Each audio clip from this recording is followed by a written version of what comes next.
So in terms of BRI projects, I think most of the projects in Nepal has been managed well. I know some, such as some dam, some industrial projects. I think most of the projects have been managed well, have been run well. Of course, it's also some projects are facing some challenges, some problems. It's mainly because governments change, and this political change is some problem for BRI projects, specifically for some very big projects. Even Communist Party in power, but Communist Party is must concern lots of arguments, ideas from opposition. And they are in power doesn't mean they can decide everything. It's a democratic system, some mean. Of course, and the Communist Party in power is good for BRI, but it doesn't mean can do everything. I think Nepal till today, Nepal's balanced strategy between China and India, even between China, India, and other countries, till today, you are doing well for this kind of balanced strategy. And as a small country, you must take a balanced strategy. Just depend on anyone power, not good for your country. So you have rights, you have capability, and doing well in a balanced way. So from Chinese perspective, we never expect Nepal just rely on China. Is it impossible?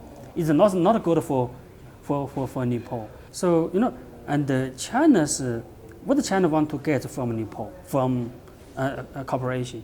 The first is still economic, even not very big, but Nepal it is important for China's southwestern parts, such as Tibet, such as Qinghai. They are close to Nepal, not to Shanghai. And in the past it was hard because China-India relationship was not very stable, and is harm possible trilateral cooperation. But and since last year, since Wuhan informal summits, China-India relationship is on the good direction already.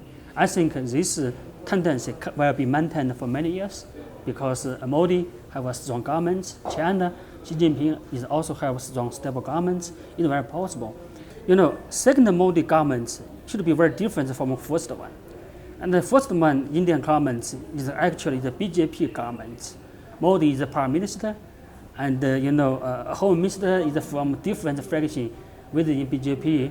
Foreign minister is from another fraction within BJP. But the second term of Modi, very different. And almost every crucial position has been occupied by Modi's people, not BJP's people. So Modi will have much more power than first term. It's very different.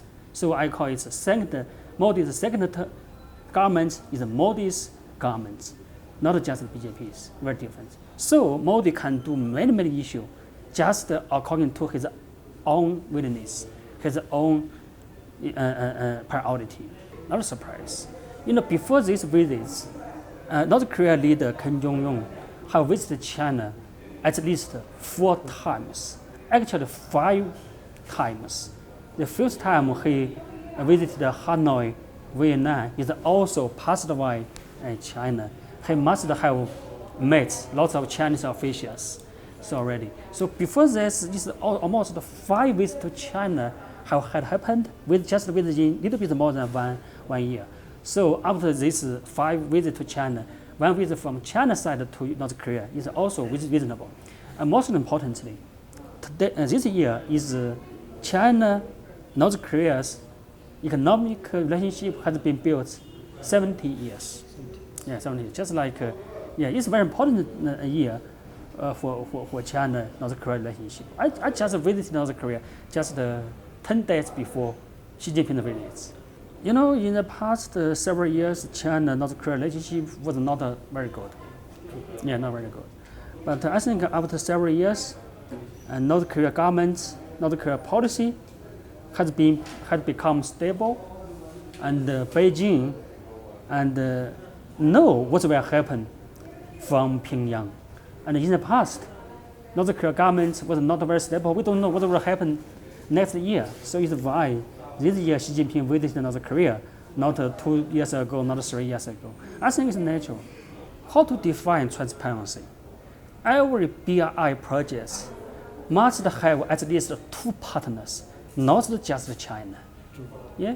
In any project between China and Nepal must be negotiated and talked and debated by both sides. Do you think China can keep any secrets from Nepalese side? This is impossible. It's impossible. So I think it's not reasonable to say BRI project is not transparent.